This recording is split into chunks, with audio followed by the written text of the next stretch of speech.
Good morning. আশা করছি তোমরা সকলে খুব ভালো আছো, আমরাও বেশ আছি। আজকে রবিবার, নতুন একটা ভ্লগে তোমাদের সবাইকে ওয়েলকাম জানাচ্ছি। আশা করছি তোমাদের খুব ভালো লাগবে আর ভিডিওটা স্কিপ না করে পুরোটাই দেখার অনুরোধ করছি। এখন ঘড়িতে বাজে সকাল 6টা নাগাদ। কালকে রাত্রিবেলা বাসন সব মেজে রেখেছিলাম, সেই বাসনগুলোই যেটা যেখানে থাকে সেটা সেখানে রেখে দিচ্ছি। অল্প একটু জায়গাতে রান্না করতে গেলে আগে গুছিয়ে না নিলে তো ঠিক সব কিছু নিয়ে সামলে ওঠা যায় না। ওই জন্য সব জিনিসপত্রগুলো গুছিয়ে নিয়ে তারপর রান্নার দিকে এগোবো। কালকে রাত্রের ভাত ছিল, সেই ভাতগুলো একটা ডেচকিতে বেড়ে নিয়ে চাল ধুইতে এসছি, দেখছি 3জন সদস্য চলে এসছে। কারা বলো তো? হ্যাঁ, এনাদের কথাই বলছি। ঠিক এসে এখানে বসে গেছে। তো জয়ের জন্য কলা নিয়ে এসে রেখেছিল, খাবে তাই। তো সেই কলাগুলো এনাদেরকেই দিয়ে দিলাম, এদের কপালেই ছিল। তো শসা দিচ্ছিলাম, শসা খাইনি। দেখো শসাটা দিয়েছি কেমন মুখ ঘুরিয়ে নিচ্ছে, খাবে না। তো যাই হোক, 3জনে এখানে অনেকক্ষণই বসেছিল। আর আমার ওইদিকে চাল ধুয়ে সবজি কেটে ধুয়ে সব রাখা হয়ে গেছে। কিন্তু এই যে এনাদের জন্য রান্নাও করতে যেতে পারছি না, বেশ ভালো লাগছে। দেখো 3জন পরপর বসে আছে। জানো তো বন্ধুরা, কোনোদিন এইরকম করে এসে বসে থাকে না, আর আজকে 3জন এইভাবে বসে আছে দেখে বেশ ভালো লাগলো। রান্না করতে যেতেও ইচ্ছা করছে না। এখন বেশ খানিকটা বেলা হয়ে গেছে, ওই 7:30 8টা নাগাদ হবে, ওই রকম সময়। আর অয়ন পড়তে গেছিল, ও চলে এসছে। একটা কলা ছিল, বলছে মা দাও, এটাও আমি দিয়ে আসি। তো দেখো, প্রথমে ভয় পাচ্ছিল, তারপরে যেই দিয়েছে ও নিয়ে নিয়েছে। তো যাই হোক, চলো ওরা ওদের মতো থাক। আর আমি এদিকে চলে এসেছি রান্না করতে। আমার ডাল সেদ্ধ হয়ে গেছে, ডাঁটা দিয়ে ডাল করব, আর এই দিকে ভাজা করব। তো যাই হোক চলো, এদিকে রান্না বসিয়ে দিয়েছি। আর সকাল থেকে না কিছু এখনো খাওয়া হয়নি। ওদেরকে রুটি আর দুধ বানিয়ে দিয়েছিলাম, ওরা খেয়ে নিয়েছে। তো এখন আমি এই সবজিটা বসিয়ে দিয়ে, মানে বাঁধাকপি চচ্চড়ি করব, আর ওই যে সবজিগুলো দেখালাম ওগুলো ভাজা করব। তো এগুলো পাতায় বসিয়ে দিয়ে, আর এখন আমি চা বানিয়ে নিচ্ছি। একটু চা আর বিস্কুট খেয়ে নেব। আমার সকালবেলার ব্রেকফাস্ট বলতে এই রকম, কাজের মধ্যে দিয়েই একটু সময় বের করে নিয়ে নিজের জন্য ওই যে কাজটা করছি সেটা করতে করতে যাই হোক একটা কিছু খেয়ে নেওয়া। তো এদিকে আমার রান্না হয়ে গেছে, আর ছোটু বিরক্ত করছিল, ওই জন্য বাইরে চলে আসলাম। আর এদিকে বাবা দুধ দোয়াচ্ছে, আজকে ঘোষ আসেনি। এই 2-3 দিন যাবৎ ঘোষ আসছে না, ওনাকে বারণ করা হয়েছে। আমাদের বাড়িতে যেহেতু দুধ লাগছে ওই জন্য।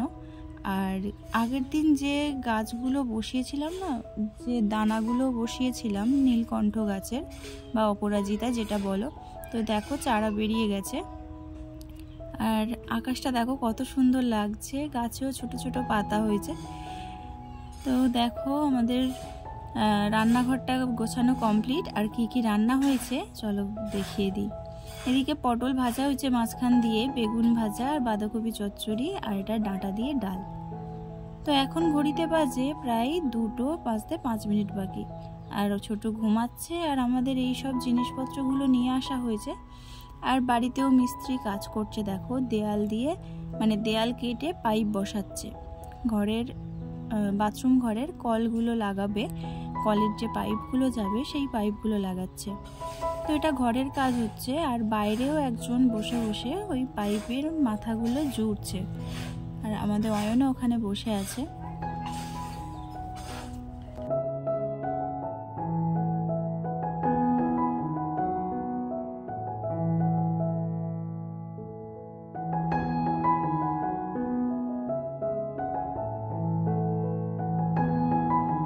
এতটুকু সময় ছোট ঘুমিয়েছে, আর তার মধ্যে যে জামা কাপড়গুলো শুকিয়ে গেছিল সেগুলো তুলে নিয়ে চলে এসেছি।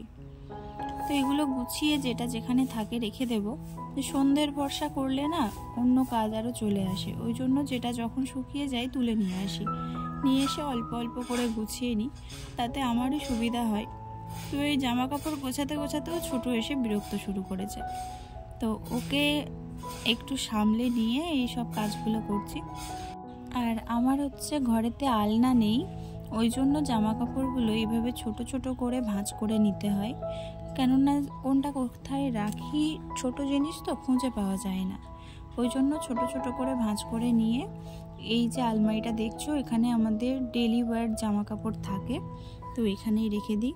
তো বিছানাটা একটু আগেই গোছালাম, দেখো দুই ভাই শুরু করেছে যুদ্ধ বিছানার উপরে। তো এদের জন্য বিছানাটাও ঠিক থাকে না। তো যাই হোক, চলো কতদূর কাজ হলো সেটা তোমাদের একবার দেখিয়ে আসি। তো এই দেখো এত দূর পর্যন্ত পাইপ লাগানো হয়েছে। এটা ভিতরে প্রায় একটু একটু কাজ বাকি আছে। আর বাইরের দিকে আজকে এখনো ট্যাঙ্কিটা লাগাইনি, ট্যাঙ্কিটা কালকে লাগাবে। ওই জন্য যতটুকু করার আজকে করে দিয়েছে। আর এখন ঘড়িতে প্রায় 3:30 মতো বাজে, এখনো আমাদের খাওয়া দাওয়া হয়নি। সন্ধ্যাবেলা রান্না বসিয়েছিলাম দেখিয়েছি, কিন্তু খাওয়া দাওয়ার পরে চলে আসলাম আবার। তো খাওয়া দাওয়ার সময়টুকু ছোট ভীষণ বিরক্ত করছিল, যেহেতু দুপুরবেলা একটু কম সময় ঘুমিয়েছে ওই জন্য। তো আমাদের খাওয়া দাওয়া হয়ে গেছে।